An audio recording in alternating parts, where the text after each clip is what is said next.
이 세포들끼리도 다 특징이 다르기 때문에 그래서 암 치료가 어려운 거예요.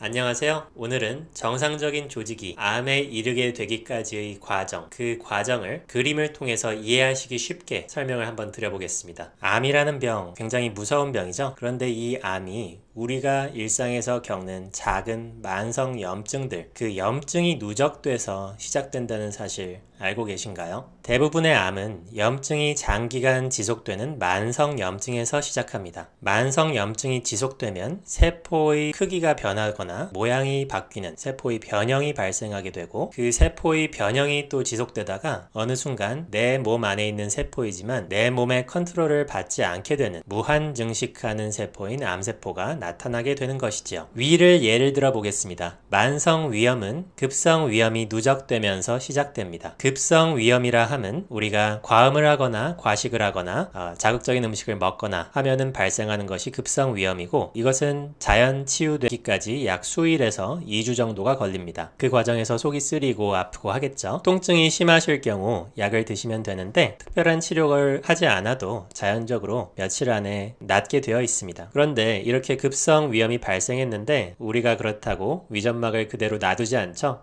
이것이 수일에서 2주 사이에 자연 치유되기 전에 또다시 과음을 하거나 과식을 하거나 자극적인 음식을 먹으면 급성 위염이 아직 채 치유되지 않았는데 그 위에 한 번 더 위염이 발생하게 됩니다. 이런 것들이 누적이 되면 만성 위염이 되는데요. 만성 위염과 급성 위염의 다른 점은, 만성적인 위염, 만성적인 염증에서는 조직의 손상이 더 두드러지게 나타난다는 것입니다. 그렇게 만성적인 염증으로 인해 조직의 변형이 일어나고 그것이 누적되다 보면 어떻게 될까요? 제가 그림을 통해서 이해하시기 쉽게 설명드리겠습니다. 자, 이것이 정상적인 조직의 모습입니다. 편의상 위점막 조직이라고 할게요. 여기가 이제 내시경으로 바라보는 표면이에요. 그다음에 이게 점막을 구성하는 세포들입니다. 여기서 우리가 술을 먹거나 했을 때 급성 염증 같은 게 발생할 수 있어요. 급성 염증 같은 게 발생하면 여기가 충혈되고 뻘개지겠죠. 심하면 피도 날 수 있습니다. 그 급성 염증이 채 아물기 전에 만성 염증이 계속 가해지면 어떻게 되느냐, 나중에 이게 계속 지속되면은 위축이라는 병변이 발생할 수 있어요. 위축이라는 건 뭐냐면 크기가 줄어들었다는 겁니다. 세포의 크기가 줄어들었다는 거예요. 그래서 원래대로라면 이렇게 있어야 되는데 위점막이 얇아진 거예요.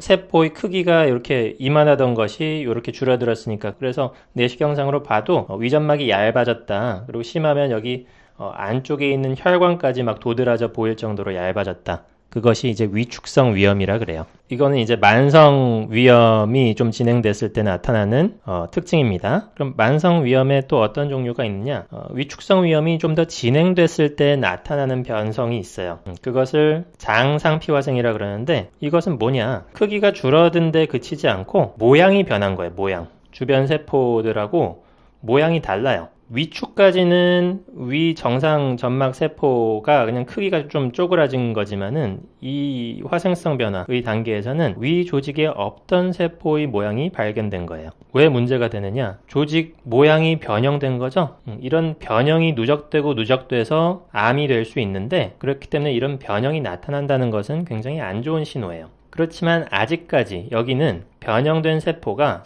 다른 조직에서 발견되는 정상세포의 모습하고 비슷해요. 장상피화생의 경우 위에 있는 위상피세포가 장에 있는 장상피세포처럼 변했다고 해서 장상피화생이라 그래요.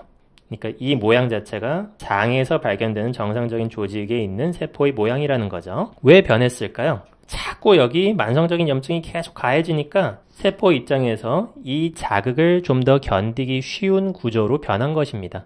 그것을 화생성 변화라 그래요. 담배 많이 피시는 분들 폐에서도 편평상피화생이라는 것이 발생해요. 여기에서도 이제 위점막에 대한 자극이 그치지 않고 계속 지속이 되면 어떤 변화가 발생하냐면 화생성 변화를 넘어서 이형성증이라는 것이 발생합니다.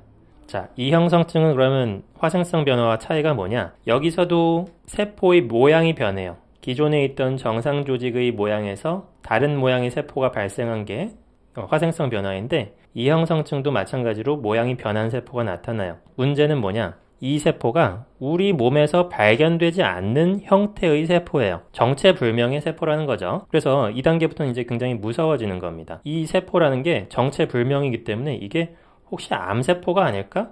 육안으로 봐서는 잘 알 수도 없을 정도로 특이한 형태가 나타나기 때문에 반드시 조직 검사를 합니다. 이형성증으로 추정되는 조직이 발견이 되면은. 그리고 여기서 더 큰 문제가 있는데 화생성 변화까지는 이게 다 장상피세포, 고블렛셀이라고 하는데 그거랑 모양이 비슷하게 생겼다고 했잖아요. 이형성증으로 가면 얘네들끼리도 사실 모양이 달라요. 여기는 이제 편의상 비슷하게 그려놨는데 얘네들끼리도 모양이 조금씩 달라질 수 있습니다. 이형성증으로 오면은. 그래서 이론적으로는 화생성 변화와 이형성증을 모두 전암병변이라고 하는데 이형성증이 좀 더 확실한 전암병변이 되고요.